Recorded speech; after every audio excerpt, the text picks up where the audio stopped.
सवाल, खाली जगह में मुनासिब लफ्ज़ लिखो। नंबर 1, हमारे घर में 0 कमरे हैं। 4, हमारे घर में 4 कमरे हैं।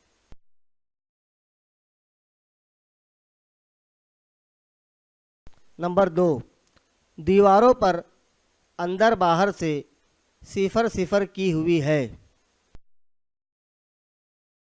सफ़ेदी, दीवारों पर अंदर बाहर से सफ़ेदी की हुई है।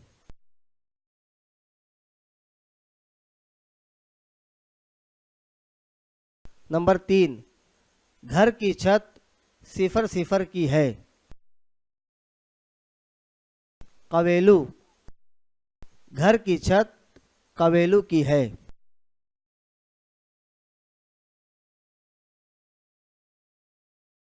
नंबर 4, सेहन में 0 का एक दरख्त है। नीम, सेहन में नीम का एक दरख्त है।